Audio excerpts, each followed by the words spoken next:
Hi, my name's Ian Simpson. I'm co-founding partner of SimpsonHaugh Architects, Manchester and London.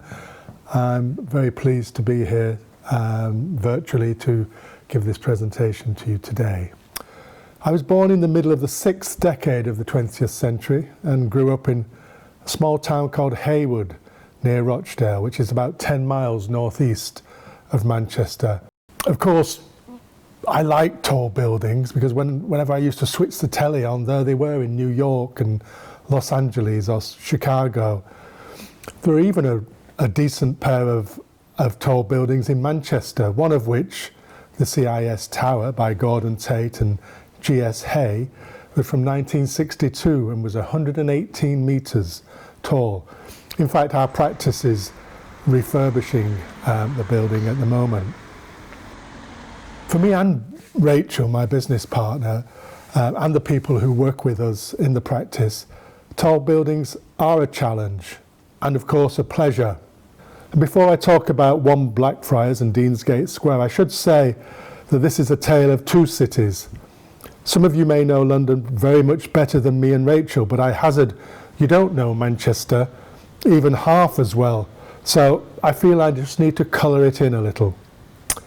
We don't dress for dinner, we don't engage in much public pageantry, unless of course we have football trophies to parade.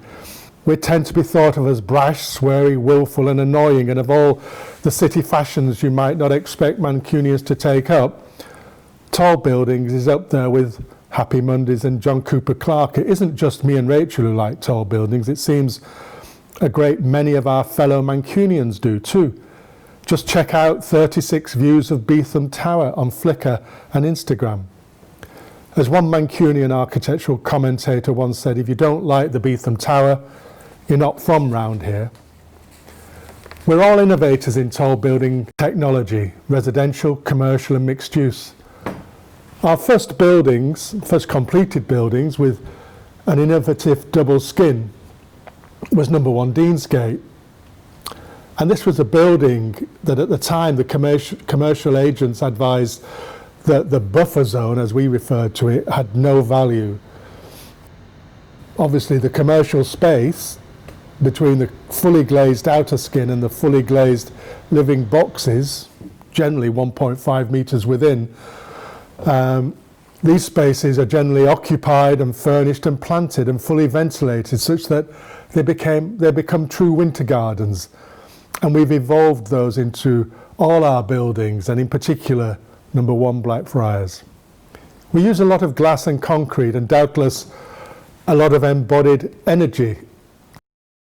If it is the world at large is transitioning away from tall buildings, so be it. Changes in commissions, design and delivery will evolve. There may be new levels of legislation in the EU, which obviously won't affect us quite as much now. The Americas, Australasia, Asia, especially Southeast Asia, China and the Far East, including the Russian Far East, Emirates, Israel, Africa, all the world where tall buildings currently flourish and which don't have the luxury or even half an inclination to preserve the view of an ancient cathedral or the rights of light in a favela. In other words, beware the export and imposition of standards and sensibilities you believe you should be imposing on anyone else's worldview but your own. We used to call that colonialism.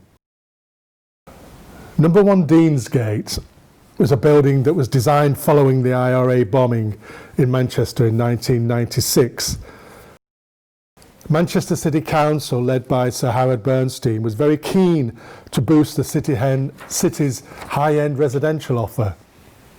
This was a deliberate and strategic approach.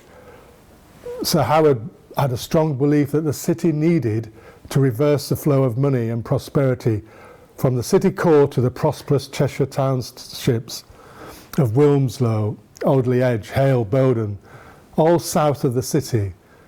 He persuaded a national volume house builder, Crosby Homes, part of the Berkeley Group, to invest in the rebuilt city core with an all-new, genuinely mixed-use tall building next to the cathedral and the School of Music and the main bridges across the River Irwell into Salford. It's actually quite a deceptively large building, particularly for the time, and bears a lot of similarities to our scheme at 1 Blackfriars. It's a crystalline form, a singular strong object, elevated above a retail podium, quite dramatically cantilevering onto St Mary's Gate. And it looks as beautiful today as it did when it was constructed 18 years ago. Another project in Manchester, Beetham Tower, was one of the first projects that saw the advantages of mixed use and combining residential development with a hotel. And we designed 2 such schemes for the Beetham organisation, one in Birmingham and the second one in Manchester, at the other end of Deansgate to number 1. Beetham Tower is actually sited on an amazing site. It's a junction of 2 historic Roman roads next to the converted Victorian Railway Hall, which is now a conference centre in Manchester Central, currently residing as the Nightingale Hospital. And we designed a building of 2 complementary forms, as tall as the railway shed is long. In many ways, when we were looking at that, they're quite complementary geometries from different centuries. And the Beetham Tower was, in actual fact, the tallest residential building in Northern Europe at the time it was constructed. Latterly, it started to attract a cluster of buildings, some of them even taller, that keep it company. But for 10 years, it was a singular tall building on Manchester's skyline. We've been fortunate enough to be involved in the design of a majority of these new predominantly residential towers, and we would argue that what's happened at the south end of Deansgate, is much more the evolution of a post-industrial chunk of the city than it may appear on first inspection. Here, originally, there were ironworks, gasworks, timber, railway yards, docks and wharfs. In effect, this community of towers is the urban counterbalance to what is evolving at the other end of the Mancunian Way in East Manchester around the Etihad Stadium.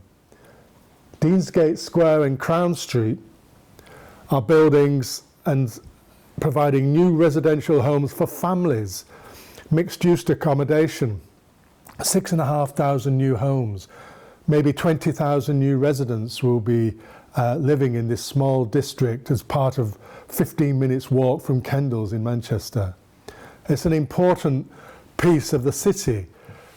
It's sustainable. 60% of the site is landscaped parking. And just take one example of Deansgate Square. There are 376 apartments.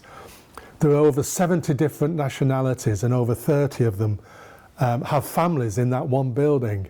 And that is exciting to me. That is how cities need to evolve and to grow.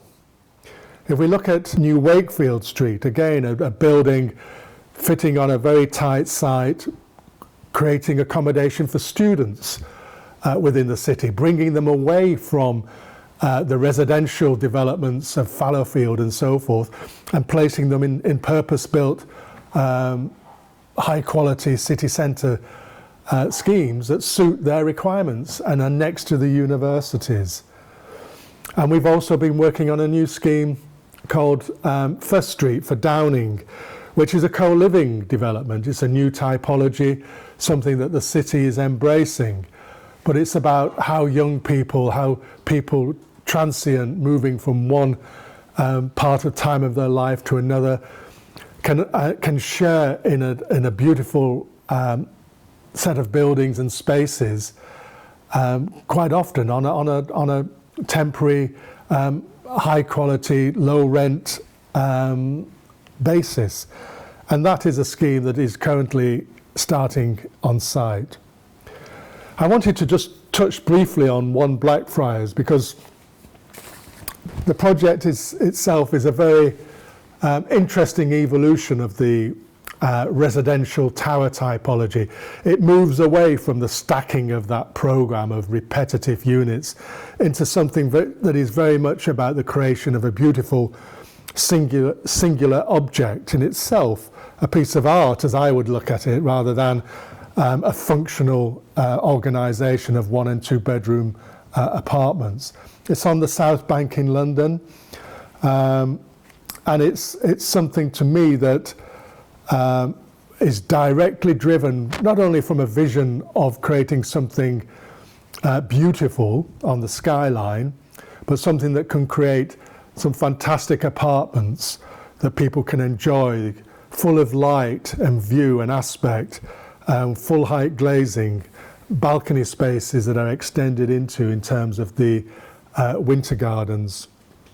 It's a site that sits comfortably within the viewing corridors that are established around London, although it is in actual fact the closest building to St Paul's.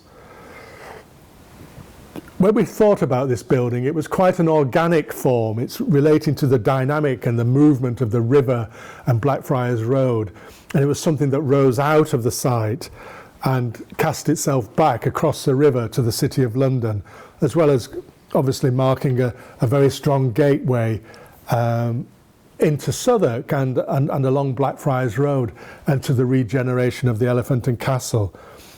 We obviously went through a whole series of sculptural developments, bearing in mind that residential accommodation in plan terms can more or less be accommodated within any footprint.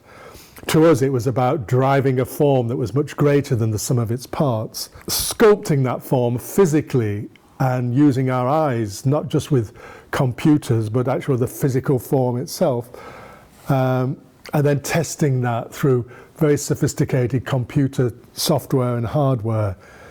There's precedents of how the Victorians created subtle shifts of glazing. Kew Gardens is a very good example, and how one might capture the balcony space, the amenity space that's required for all apartments in London within a winter garden so that it can be used 24 hours a day, 7 days a week. Grouped around the building, the taller building, were a series of other pieces that reinstated the city block, a hotel and an amenity building around a fantastic new pocket square sitting at the heart of the site, something that had never existed before, but it links in with the loop, the walk along the South Bank, linking Tate Modern down through to the London Eye. It was important to think about how we arrive at the building and to not have something clunky at the base of that, but something quite elegant so that the building itself is delicately grounded on a very elegant series of pilotti. And if you look at the detail, we set ourselves these 4 aspirations of creating a very smooth skin, rationalizing the components, obviously for affordability purposes, integrating all the openings for ventilation and for lighting and so forth into that singular skin, and extending the facade over the roof so it was a complete form. It was 3-dimensional. As I say, at the heart of the site is this really beautiful courtyard, which if the building didn't step out, as it does, it would have completely obliterated the opportunity of creating that pocket park. So the fact that the building tapers to a small footprint has relieved the site and given us a space to create this really important incident on that journey along the South Bank. Tall buildings aren't the panacea to every particular situation, but they are part of the offer. It is sometimes it's a difficult thing that we try and do. We're practicing and constantly evolving, and the designs that we're evolving now are responding more and more to the introduction of well-being and green space in both residential and commercial buildings. Architecture, in many ways, from my point of view, is very much about the science of organised volumes, and it's the art of delivering the necessary attractively. It's never easy. It's very, very challenging and very difficult, and every project is a prototype, and often it's a leap in the dark, and sometimes that leap is vertical as well as horizontal. Thank you.